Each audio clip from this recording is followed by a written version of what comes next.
Hello दोस्तों, कैसे हो आप लोग? आशा करता हूँ बहुत ही अच्छे होंगे।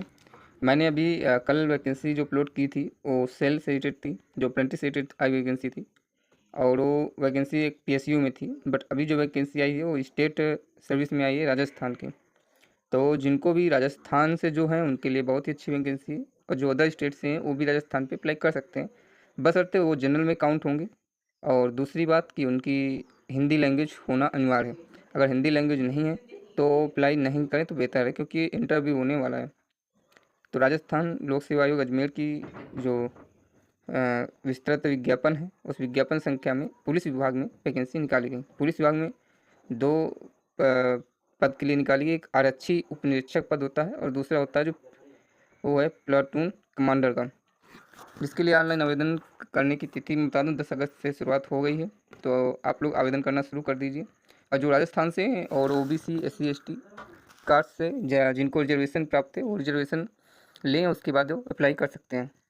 बाकी 10 से 15 वैकेंसी आई हैं यहाँ पे। आपको जैसा कि मेंशन है कि ये उप निरीक्षक एसआई के लिए 896, उप निरीक्षक सहरिया के लिए 4, अनुसूचित क्षेत्र के लिए 25 और आईबी के लिए 26, प्लाटून कमांडर के लिए 64। टोटल जो वैकेंसी है वो 1015 वैकेंसी हैं। अब जो ये सहरिया, अनुसूचित क्षेत्र और आईबी, ये तीन जो वैकेंसी हैं यहाँ पे जो मेंशन है, इन तीन वैकेंसी में बाहर के जो स्टेट के व्यक्ति हैं वो अप्लाई नहीं कर सकते। बाहर के स्टेट के कैंडिडेट मतलब यूपी बिहार के लोग इन तीन वैकेंसी पे अप्लाई नहीं करेंगे। वो उप निरीक्षक एपी की वैकेंसी पे अप्लाई करेंगे। इस वाली वैकेंसी पे अप्लाई कर सकते हैं और इस वाली वैकेंसी पे अप्लाई कर सकते हैं।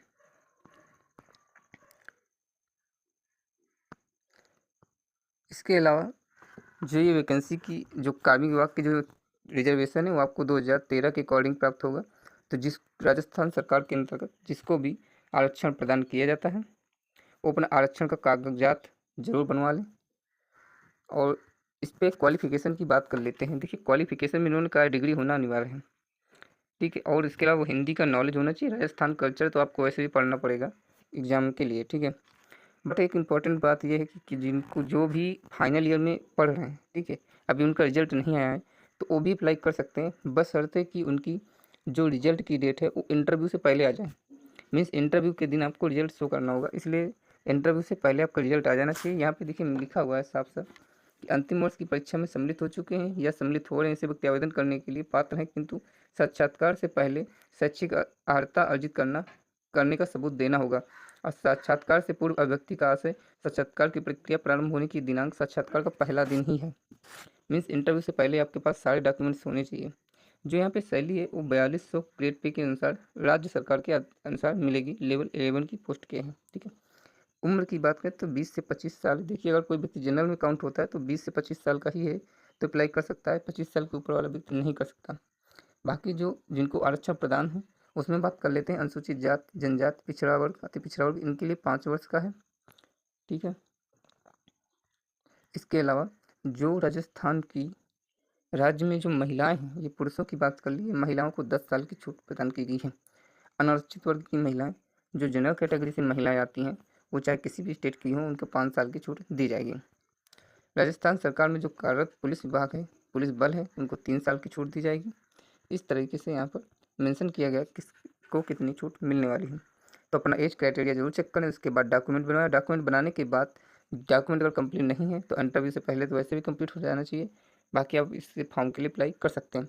देखिए, सिलेक्शन का क्राइटेरिया सबसे पहले कि आपका एग्जाम होने वाला है, यहाँ पर लिखा है। चयन प्रक्रिया में सबसे पहले आपका लिखित परीक्षा होगी, फिर उसके बाद फिजिकल होगा, फिर उसके बाद मेडिकल होता है, फिजिकल मेडिकल, फिर उसके बाद इंटरव्यू होता है। इन 3 चरणों से आपको गुजरने के बाद आपका सिलेक्शन के अनुसार मेरिट बनेगी, और वो बनेगी लिखित परीक्षा और साक्षात्कार दोनों के अंक मिला करके मेरिट बनेगी।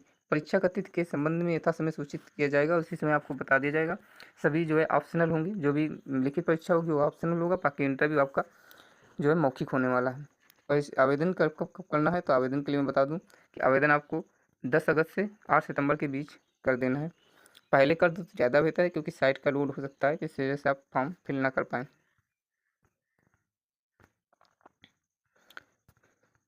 इसके अलावा जो इम्पोर्टेंट चीज़ें मैंने आपको बता ही दी है, और बाकी फॉर्म फीस के बारे में बता देता हूँ।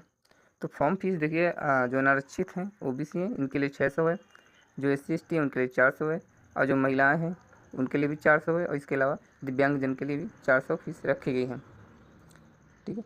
बाकी टाइम से ही आपको अप्लाई करना है और टाइम से ही सारे डॉक्यूमेंट्स होने चाहिए, अदरवाइज आपका कैंडिडेट रद्द कर दिया जाएगा और उसके जिम्मेदार स्वयं होंगे।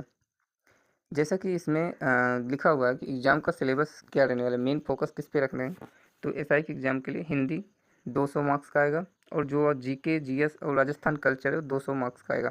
टोटल 400 मार्क्स का होने वाला है, जिस पे आपकी कट ऑफ बनेगी और साथ साथ में आपका इंटरव्यू के भी मार्क्स जुड़ने वाले हैं। इसी में 20 गुना कैंडिडेट लिए जाएंगे रिटन एग्जाम से, और फिजिकल के लिए, फिजिकल के बाद आपका इंटरव्यू होगा। इंटरव्यू में आपको 2 गुना कैंडिडेट के अकॉर्डिंग लिया जाएगा। एनसीसी सर्टिफिकेट वालों को ज़्यादा बेनिफिट दिया जाएगा, जैसा कि आप सबको पता है कि एनसीसी सर्टिफिकेट वालों को बेनिफिट मिलता है फोर्स में, तो वही बेनिफिट आपको दिया जाएगा।